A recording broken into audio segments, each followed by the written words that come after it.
So I've always had like fairly cynical approach, quote unquote cynical approach to movies and TV shows. Um, but I don't think it's ever been as bad now as it was back then. I could be, exaggerating a bit. Maybe it was, and I just didn't realize it. I don't know. But one thing that I know for certain is that uh, the consensus, despite what a lot of you may believe, is that most things are actually pretty terrible. Even the things that are critically lauded um, tend to be pretty bad when you really peel back the layers.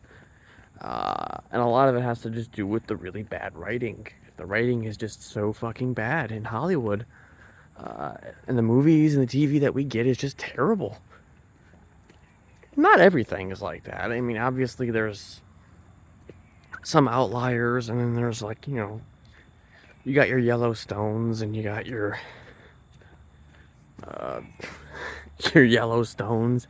I mean, I can't quite think of too many other, maybe White Lotus, and like a few other shows of note of recent.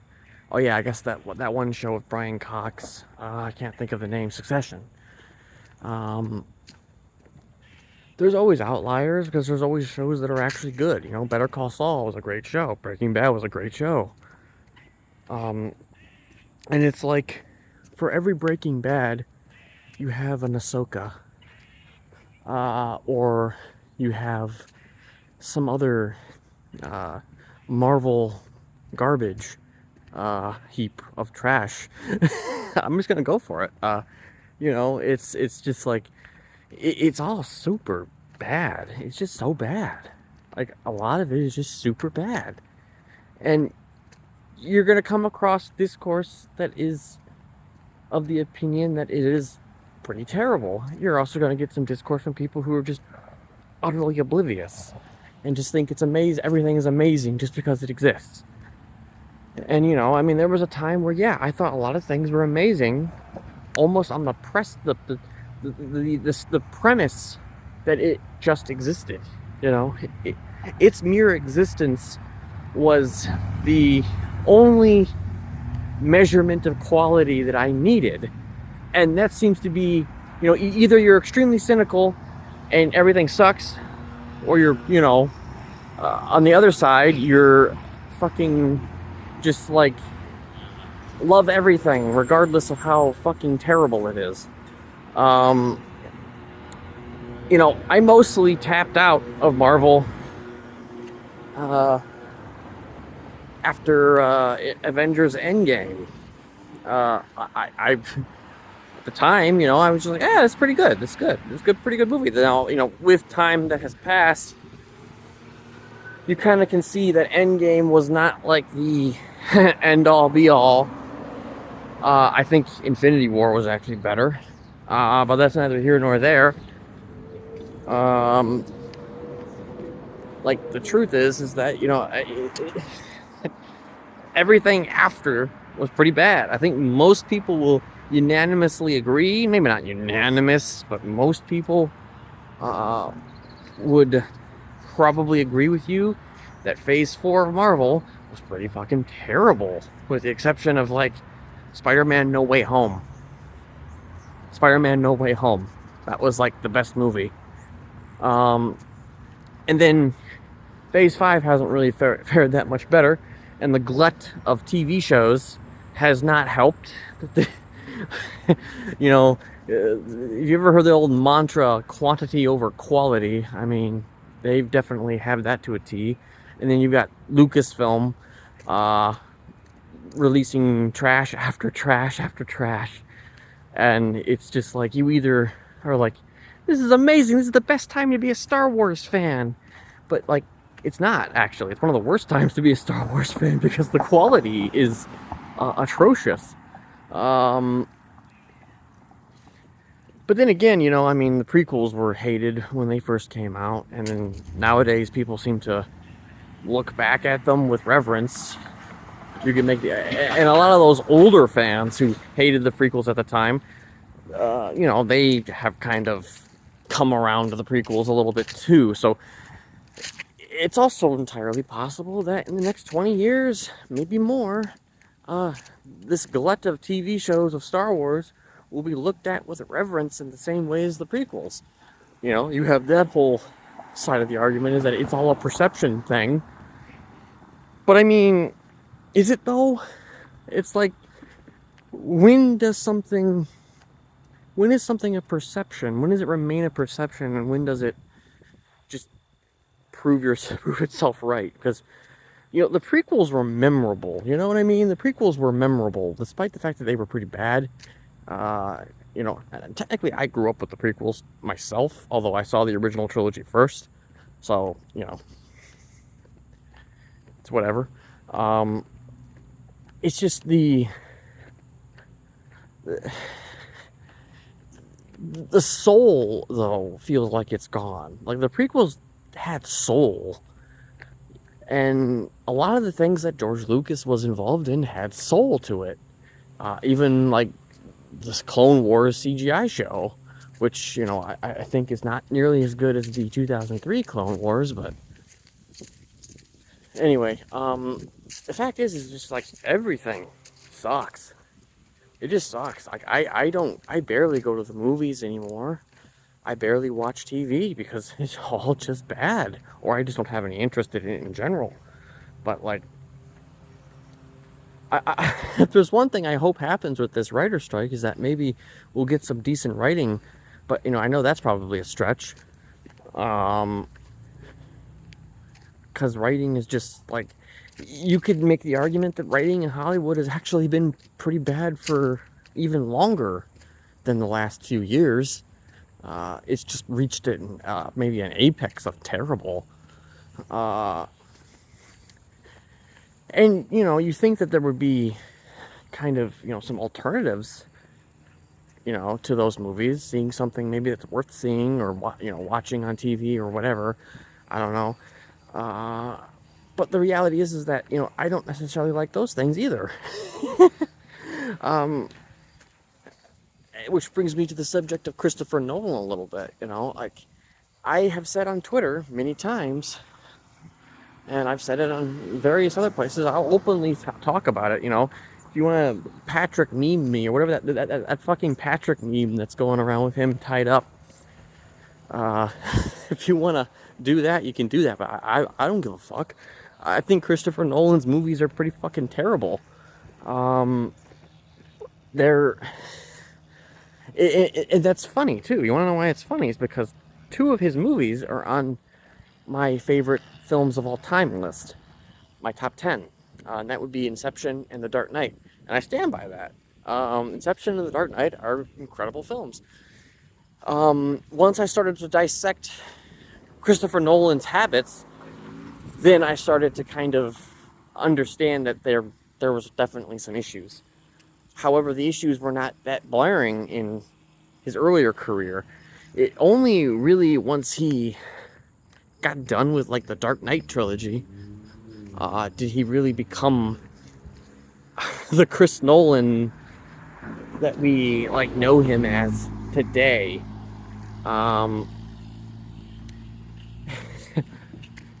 In which the films that he makes are utterly incomprehensible. And not because you don't understand the plots necessarily. Like, you can understand the plot of a film that he does. Like, you can understand the plot, maybe, of Tenet. And you can even understand what they're doing, but you can't follow along, like, at all with what's going on. So Oppenheimer kind of solidified everything that I had already theorized with Nolan. Like, you know what you're going to get.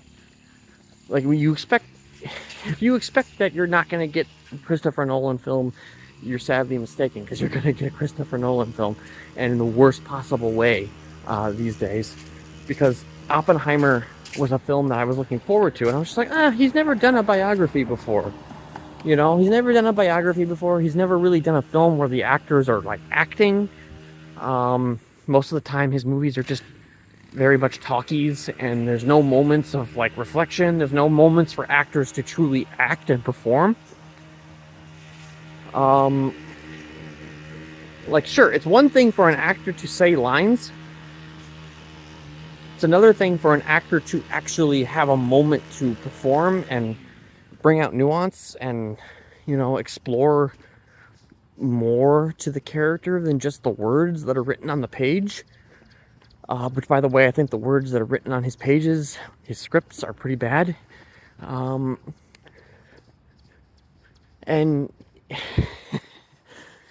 I saw Oppenheimer, and it was basically what I expected it was going to be. Just scene after scene of just nothing. You know what I mean? Like, we explore certain aspects of Oppenheimer's life, and he spends about 3 seconds a piece on each scene, especially in the earlier stages of the film. Like, once we get to like him working on the Manhattan Project, it slows down a little bit. But this is not going to be a review of Oppenheimer, by the way. This is just me just telling you why I can't take Christopher Nolan as a filmmaker, because his films are just poorly made. There's like shots of people that are in scenes, right? Of very important characters, right? That are going to be pivotal at some point in the story, right? Well, you would like take a moment to sort of like what's the word, like pivot to like well, I'm trying to think here. I'm just trying to think here. I lost my train of thought there for a second. Just give me a minute to think. But like, you sort of like his like films, like they or especially Oppenheimer, you see a character appear on screen, right? For all of maybe 1 second, 2 seconds, 3 seconds. I'll give you that much, 3 seconds. And then that's your introduction to that character, right? That character appears on screen for 3 seconds. That's your introduction to the character. An hour later, that character does something important. And it's like you're supposed to know who that character is, because I introduced that character to you for 3 seconds earlier in the film. You should know who that is.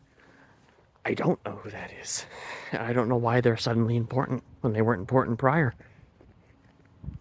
There's a lot of scenes of people speaking in his films, especially Oppenheimer is guilty of this, of people speaking as they're leaving the frame, and you're just like, who's that? And why are they saying that? Who? What? When? Where? Why? What's happening? I don't know what's happening. Okay. Whatever, I guess that's just some character who just has some funny thing to say, even though I don't know who that character is or why they're there, or why they're walking away when they could just be in the frame and continue the conversation in the frame. But no, they're leaving because we're moving along. We're chugging along the story. The story just keeps chugging along, keeps chugging on along. And like, it's like, what's happening here? It's incomprehensible. It's like we can't spend more than, I don't know, a few minutes at a time, a few seconds most of the time, on any given scene to allow it a moment of like brevity, so you can see what's going on. And Oppenheimer added an extra layer of horrendousness by having the music playing pretty much 99.9% of the time and never stopping. The scripts that he writes, I'm going back to the scripts once again, are very surface level, and it can be smart in terms of like, he obviously knows things. Christopher Nolan obviously knows things, but the way in which it's written is incredibly inhuman and very surface level. There is just so many things to point out from Nolan films. And it's not just, oh well, you can pick apart any movie you of his, that any movie in existence and tear it to shreds, which is a legitimate argument. But the thing is that his movies, like, they make it pretty blatantly clear that they're very poorly made. They're not well-made movies. What, like, and a lot of these issues have existed in all of his films. They just weren't as noticeable or as apparent as they are in his more recent films. You know, I kind of, like, you know, I probably need some flack for this, but, like, you know, I've kind of compared it to, like, it feels like Oppenheimer specifically, and maybe even Tenet, and maybe even Dunkirk, I don't know, seem to kind of show you it's not about, like, the subject matter in the film. You don't know what it's about. It's about the ADHD experience. Because that's what it felt like to me when I was watching Oppenheimer. Like, I left the theater, you know, physically ill. Not because, you know, of the horrors of nuclear war, but because the film made me nauseous. Just on the premise of its way of making things. I'd go into this more, but I'm about to go be home. I might go into it a little bit more tomorrow. I don't know. We'll see. But yeah, I'll be one of the few people you know who just, Christopher Nolan movies just bad. You know, I wish they were good. It's not so much that they're bad, it's just that I wish that they were better. I guess that's the way I can only describe it. Anyway, peace out. I'll be back later. Bye-bye.